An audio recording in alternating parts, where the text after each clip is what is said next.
আসসালামু আলাইকুম আমার সাবস্ক্রাইবার জান পাখিরা। শুরু করছে একটা নতুন গল্প, ডার্ক সাইড। লেখিকা জাবিন ফোরকান। 1 2 3 4 খুবলে খুবলে উঠে আসছে দেহাংশ। 5 6 7 8 ধমনী ফুঁড়ে ছিটকে উঠছে উষ্ণ রক্ত। 9 10 11 12 ছিন্ন বিচ্ছিন্ন হয়ে যাচ্ছে সম্পূর্ণ বুক। 13 14 15 16 আর্তনাদ, রক্তস্রোত, বিভীষিকা, নৃশংসতা। 17 18 19 না, আর গোনা সম্ভব হলো না রোজার পক্ষে। ঠাস করে বাথরুমের দরজাটা বন্ধ করে টাইলস বিছানো মেঝেতে ধপাস করে বসে পড়ল সে। বাইরের কক্ষ থেকে এখনো মানবদেহে চালনা করা ছুরিঘাতের শব্দ ভেসে আসছে, তার সঙ্গে চাপা গোয়ানি। তৎক্ষণাৎ কানে হাত চাপা দিল রোজা। শুনতে চায় না সে, আর নয়। এবার একটু রেহাই দাও খোদা, এই কি কিয়ামত। বক্ষ পিঞ্জরার মাঝে অবস্থানরত দুর্বার হৃদযন্ত্র তার অদৃশ্যমান তেজস্বী অশ্বের সঙ্গে দৌড়পাল্লায় নেমেছে। সম্পূর্ণ শরীরে বয়ে চলছে ভূমিকম্প। আতঙ্কের শীতল ঘামে পরিধানের কামিজ শরীরের সঙ্গে আষ্টে পিষ্টে লেপ্টে গিয়েছে। বিস্ফোরিত নয়নজোড়ায় ভাসছে সাক্ষাৎ নরক দৃশ্য। না, এ হয়তো নরকের শাস্তির তুলনায় নগণ্য। সাহসায় পেটের মাঝে একটা মোচড় অনুভব করল রোজা। তারপর শরীর গুলিয়ে উঠল। এক ছুটে সে পৌঁছালো বেসিনের কাছে। পাকস্থলী উগড়ে বেরিয়ে এলো সব কিছু।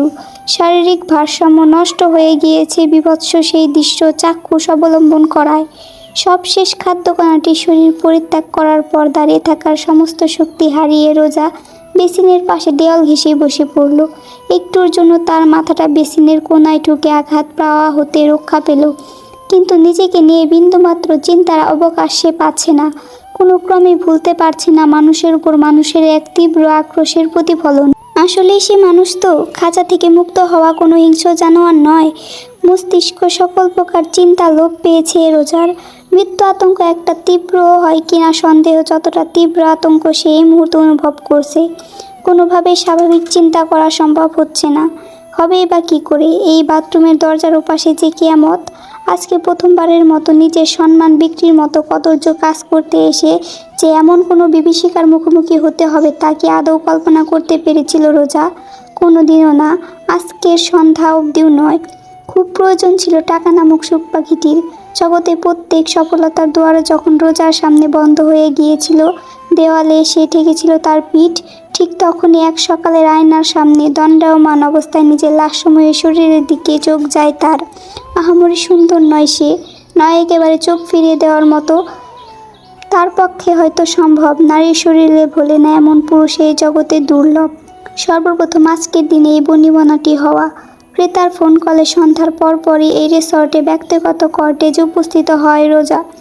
উত্তেজক পানীয়তে মত্ত হয়ে দিকবিদিক জ্ঞান হারিয়ে রোজার উপর অমানবিক পশুর ন্যায় ঝাঁপিয়ে পড়তে চেয়েছিল ক্রেতা।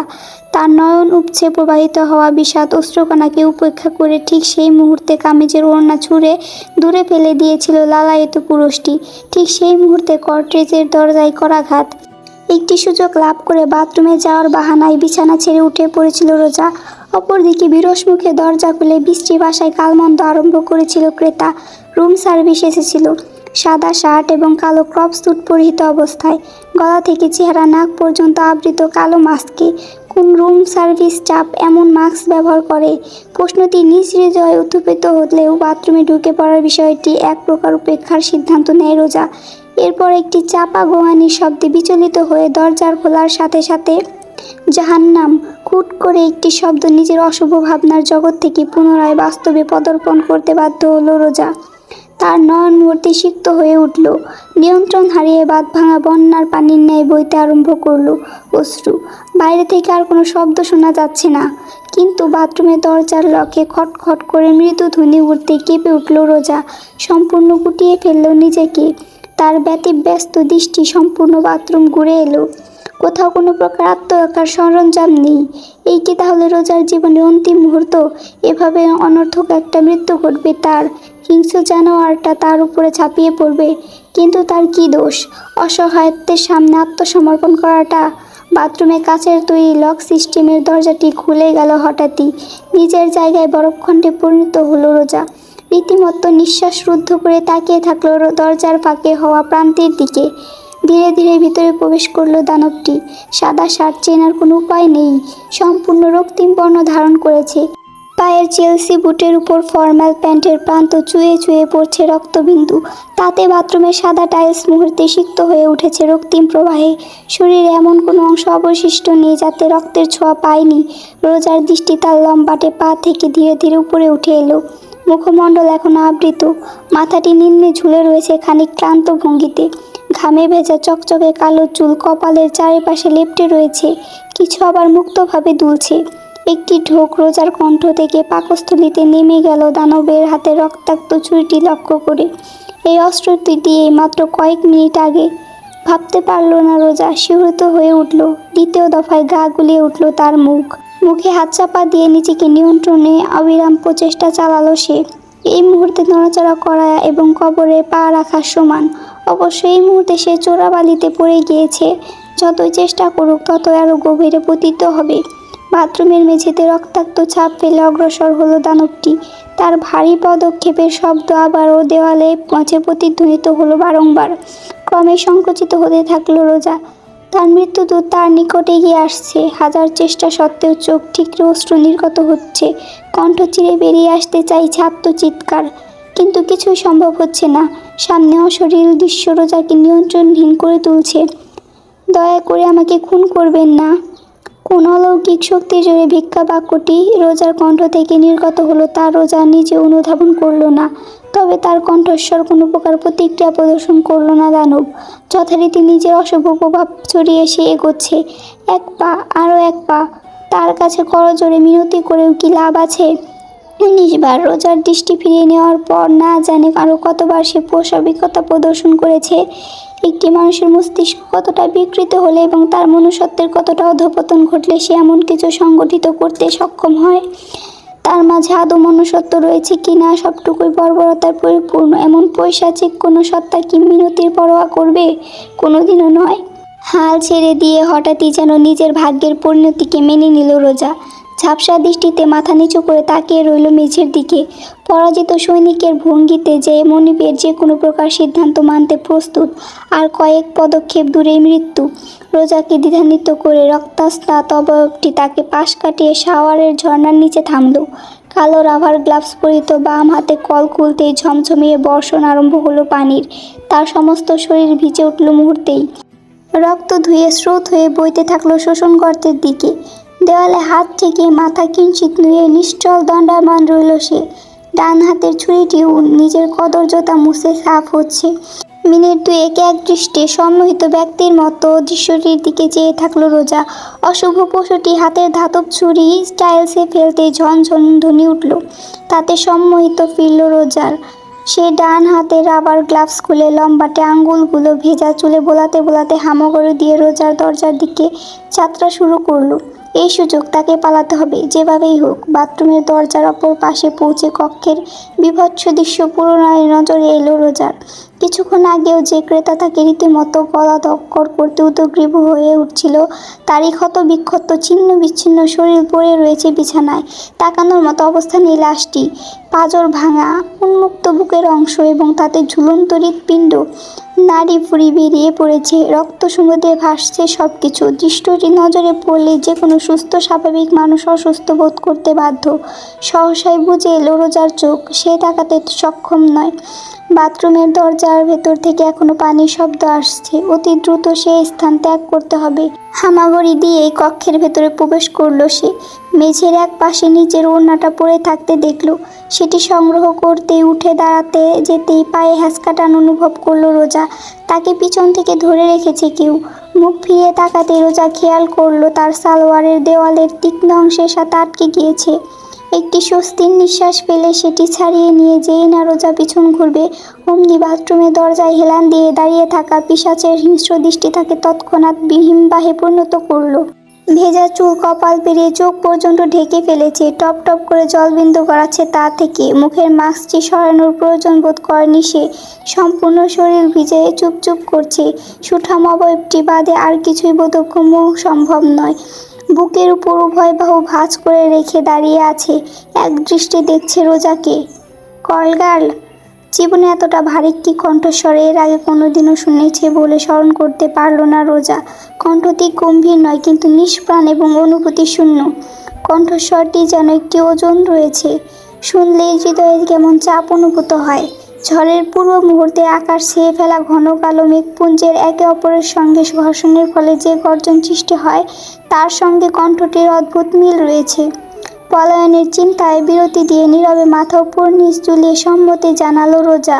কোনো শব্দ উচ্চারণ সম্ভব নয়। তার দৃষ্টি একেবারে মেঝেতে নিজের ওড়না এবং আরেকবার অশরীর প্রভাবসম্পন্ন ব্যক্তিটির উপর আপতিত হচ্ছে। কোমরে গুজে রাখা সাইলেন্সারযুক্ত রিভলভার বের করে রোজার দিকে এগোলো সে। তাতে হতচকিত হয়ে পড়ল রোজা। এর কাছে রিভলভার থাকা সত্ত্বেও ছুরির কেন ব্যবহার করলো? অধিক নৃশংসতা প্রকাশের জন্য? অদ্ভুত দূরে বিষয়টি চিন্তায় মগ্ন থাকতেই রোজার কপাল বরাবর তাক হলো রিভলভারটির দীর্ঘ নল। সেফটি লক খুলে ট্রিগারে আঙুল বসানো হলো। প্রথমবারের মতো নিজের সকল অনুভূতি নিয়ন্ত্রণে ব্যর্থ হয়ে শব্দ করে কেঁদে উঠল রোজা। কান্নার দমকে তার শরীর কাঁপতে থাকলো। দুর্বল চিত্তে ফিসফিসে কণ্ঠস্বরে মাথা ঝুঁকিয়ে সে বলল, দোহাই লাগে, আমাকে খুন করবেন না। আমি কিছু করিনি, আমি কিছু জানি না। আমি আজকের এই ঘটনা সম্পর্কে কোনোদিনও মুখ খুলব না। ব্যক্তিটি কখন কাছে এসেছে ঝাপসা দৃষ্টিতে তা খেয়াল করেনি রোজা। তার চোখের অশ্রু টপ টপ করে অশুভ সত্তাটির পরনে চেলসি বুটের উপর পড়তে থাকলো। আমি আপনাকে চিনি না, প্লিজ আমাকে যেতে দিন। আপনাকে কথা দিচ্ছি আমার মুখ বন্ধ রাখবো। আমি শুধুমাত্র সার্ভিস দিতে এসেছিলাম। আর উচ্চারণ করা সম্ভব হলো না। রোজার মুখোমুখি হাঁটু গেড়ে বসল সে। মুখ তুলতেই উভয়ের দৃষ্টি বিনিময় ঘটল। এতটাই অসহনীয় এবং দুর্বিষহ মনে হলো সেই দৃষ্টি যে রোজা তৎক্ষণাৎ নিজের চোখ সরিয়ে নিতে বাধ্য হলো। এই দানবের উপস্থিতি এতটাই প্রভাবশালী যে তাতে ক্রমশ দুর্বল হয়ে পড়ছে রোজা। কপালে শীতল ধাতব স্পর্শটি অনুভব হতেই দু হাত মেঝেতে ঠেকিয়ে দীর্ঘ নিঃশ্বাস প্রশ্বাস নিতে লাগলো রোজা। বন্ধ করে ফেলল চোখ।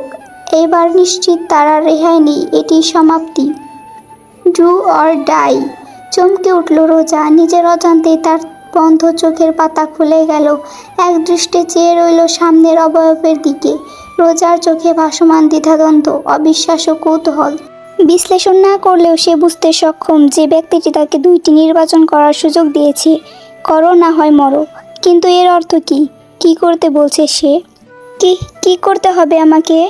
এই প্রশ্নের জবাব না দিয়ে রোজার কপাল থেকে রিভলভার সরিয়ে নিল সে। উঠে দাঁড়িয়ে সেটি পুনরায় কোমরে গুজে সামনে এগোলো। রোজা আতঙ্কিত দৃষ্টিতে শুধু চেয়ে থাকলো। একটু দূরে মেঝেতে পড়ে থাকা ওড়নাটা তুলে দিয়ে সেটি রোজার দিকে ছুঁড়ে দিয়ে বিড়বিড় করে বলল, 5 লাখ যথেষ্ট নিশ্চয়ই। ওড়নাটি নিজের শরীরে জড়াতে গিয়ে স্তম্ভিত হয়ে রইল রোজা। অতঃপর অবিশ্বাস্য দৃষ্টিতে তাকালো রহস্যময় বর্বর ব্যক্তিটির দিকে। সে কি ঠিক শুনছে, নাকি সবটাই তার মস্তিষ্কের সৃষ্টি করা কোনো কল্পনা? বিজ্ঞানের ভাষায় যাকে বলা হয় হ্যালোসিনেশন।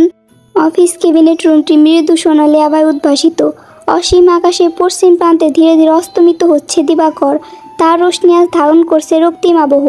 মেঘহীন আকাশকে যা ছেয়ে ফেলেছে এক অদ্ভুত বর্ণচ্ছটায়। গ্লাসে আচ্ছাদিত দেওয়াল ভেদ করে চুয়ে যেন ভেতরে প্রবেশ করছে সেই রশ্মিপাত। ডেস্কের উপর গ্রামোফোনে মৃদু গুঞ্জনে বাজতে থাকা ক্লাসিক্যাল ইউরোপীয় সঙ্গীতের সংমিশ্রণে মুহূর্তটুকু মনে হচ্ছে কোনো সদ্য ভ্যাম্পায়ার উপন্যাস থেকে বাস্তবে ফুটে ওঠা কোনো দৃশ্য।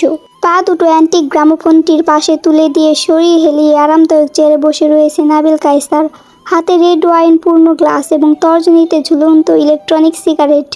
ডাগর ডাগর আঁখি জোড়ায় নেশাক্ত দৃষ্টি নিক্ষিপ্ত অস্তমিত সূর্যের দিকে, যা অদ্ভুত অশরীর বর্ণরশ্মি ছড়িয়ে পড়েছে সমস্ত শহর জুড়েই। ক্রমশ সন্ধ্যার আলো ধারায় ধেয়ে আসছে এই শহরকে গ্রাস করতে। সুউচ্চ ভবনের নিচ কেবিনে বসে দৃশ্যটি উপভোগ করতে করতে ওয়াইনের স্বাদ আস্বাদন নাবিলের অশান্ত হৃদয়ে একটু হলেও প্রশান্তির ছোঁয়া দিতে সক্ষম হচ্ছে।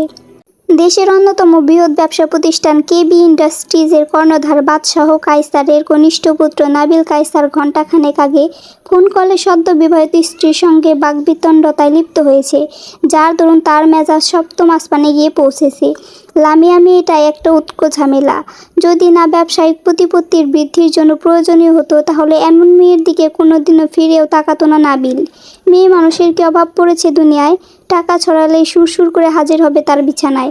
দাম্পত্য জীবনের কলহ এবং ব্যবসা সংক্রান্ত কাজকর্মে হাঁপিয়ে উঠেছে নাবিল। সামান্য আনন্দ ফুর্তির সুযোগও পায়নি সে, যতদিন থেকে এই অফিসের দায়িত্ব তার উপর অর্পিত হয়েছে। এসব কি মানা সম্ভব? সারাদিন ক্লাব পার্টি এবং মেয়েবাজি করে বেড়ানো ছেলেটাকে একদিন হুট করে কোম্পানির ডিরেক্টরের আসনে বসিয়ে দেওয়া হলো। তাতেও ক্ষান্ত না হয়ে সোজা কোথাকার কোন লামিয়া হাওলাদারকে ধরে কাবিন পরিয়ে ফেলা হলো, যার কিনা আবার ভিন্ন পুরুষের সাথে অবৈধ প্রেমের সম্পর্ক রয়েছে। কি আশ্চর্য! এই মেয়ের এতই দুঃসাহস যে স্বামীর কাছে ওপেন ম্যারেজ দাবি করে। Open marriage! ইলেকট্রনিক সিগারেটের প্রান্ত ঠোঁটে পুড়ে এক রাষ্ট্র হওয়া নির্গত করে কাষ্ঠ হাসি হাসল নাবিল। ওপেন ম্যারেজ আবার কি? নিজের পরকীয়া সম্পর্কে জায়েজ প্রমাণিত করার এক পাশ্চাত্য নাম মাত্র। পুনরায় একটি দীর্ঘটান গ্রহণ করে নাবিল আধুনিক ইন্টেরিয়র সিলিংয়ের দিকে তাকালো। ঠিক আছে, লামিয়া বানু যেমনভাবে খেলতে চাইছে তার সঙ্গে ঠিক তেমনভাবেই খেলা হবে। সে আন্দাজও করতে পারছে না কত অভিজ্ঞ খেলোয়াড় এই নাবিল কায়সার। স্যার, আসবো? কেবিনের কাচের দরজার পাশের দেওয়ালে অবস্থিত স্পিকারের যান্ত্রিক ধরনের কণ্ঠস্বরটি বেজে উঠল। বাইরে মাইক্রোফোনে কেউ ভেতরে প্রবেশের অনুমতি চাইছে। দূর থেকে LED স্ক্রিনে সাদা কালো বর্ণে বাইরে অপেক্ষামান দুজনকে দেখতে পেল নাবিল। একজন তার সেক্রেটারি আকাশ, অপরজন এক রমণী। তবে কারোরই চেহারা কিংবা বেশভূষা দূর থেকে ঠিকমতো বোধগম্য হচ্ছে না। আকাশকে চেনার কারণ তার অবয়ব দেখে নাবিল অভ্যস্ত। এই মুহূর্তে চেয়ার থেকে উঠে গিয়ে দেখতে ইচ্ছে না হওয়ায় ঠোঁট থেকে সিগারেট সরিয়ে নাবিল অনুমতি প্রদান করলো। কামিন। কাচের দরজা স্লাইড করে খুলে গেল। ভেতরে প্রবেশ করলো আকাশ, তার সঙ্গে সে অচেনা রমণী। সহসাই ডেস্ক থেকে পা নামিয়ে চেয়ারে সোজা হয়ে বসলো নাবিল। তার লোলুপ দৃষ্টি রমণীকে আপাদমস্তক পর্যবেক্ষণ করতে আরম্ভ করলো। এমন সব স্থানে তা স্থির হলো যা স্বাভাবিক কোনো পুরুষ মানুষ সর্বদা এড়িয়ে যায়। হলুদ বর্ণের কাঠগোলাপ পুঙ্কিত অরগাঞ্জা শাড়ি পরিহিত রমণী নাবিলের দিকে তাকালো। চোখে চোখ মিলতেই তার হালকা লাল লিপস্টিক এবং গ্লসের চিকচিক বিদ্যুৎ ছড়ানো ওষ্ঠজোড়ার মৃদু হাসি রেখা বিস্তৃত হলো। একদৃষ্টে নির্লজ্জ ভঙ্গিতে সেই ঠোঁটের পানে তাকিয়ে থাকলো নাবিল। একটি ঢোক গিলল। ওয়াইনের গ্লাসে চুমুক দিয়ে তির্যক দৃষ্টিতে দেখতে থাকলো রমণীকে। আমি তাহলে আসলাম স্যার।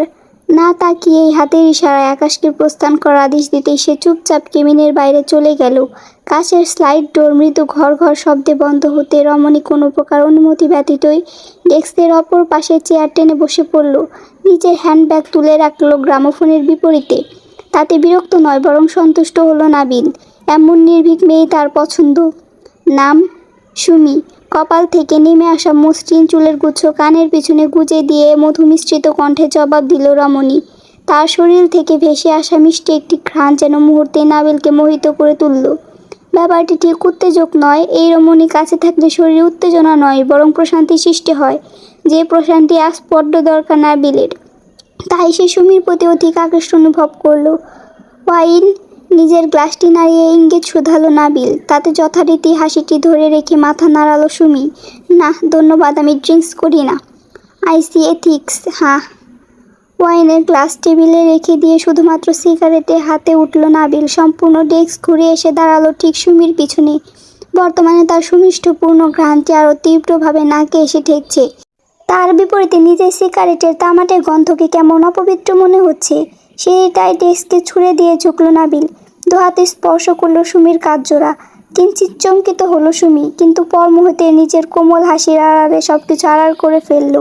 সুমির পিঠ ভাসে কোমর অবধি নেমে যাওয়া মসৃণ চুলে মুখ ডুবিয়ে মোহনীয় ঘ্রাণটি অনুভব করল নাবিল। তারপর ফিসফিস কণ্ঠে জিজ্ঞেস করলো, সুমি ডিয়ার, বলো তোমাকে কোন রূপকথার রাজ্যে নিয়ে যেতে পারি? প্যারিস, লন্ডন কিংবা গ্রিস? তাজমহল দেখতে চাও অথবা Eiffel tower? Just say the world. Sajek. উত্তরটি নাবিলকে তার মোহের দুনিয়া থেকে বাস্তবে টেনে আনলো যেন জোরপূর্বক। চোখ মেলে সে একদৃষ্টে তাকিয়ে রইল সুমির দিকে। মায়াবতী রমণীটির আকর্ষণীয় অধর পল্লবে ভাসছে অমায়িক হাসির প্রবাহ। সাজেক ভ্যালি কোনোদিনও যায়নি। সেখানকার পাহাড় এবং প্রকৃতি দেখতে ইচ্ছুক। চোখ পিটপিট করলো নাবিল। পরক্ষণে সুমির হাসি যেন তার ঠোঁটেও সংক্রমিত হলো। চোখের রমণীর ব্লাশে উদ্ভাসিত গালে নিজের নাক ঘষে নাবিল জবাব দিল, অ্যাজ ইউ উইশ। উপভোগে ব্যস্ত থাকায় সামনের কাচের তৈরি দেওয়ালে প্রতিফলিত হওয়া সুমির অবয়বের চেহারার অদ্ভুত অশুভ ভাবটি নাবিল কায়সারের দৃষ্টি সম্পূর্ণ এড়িয়ে গেল।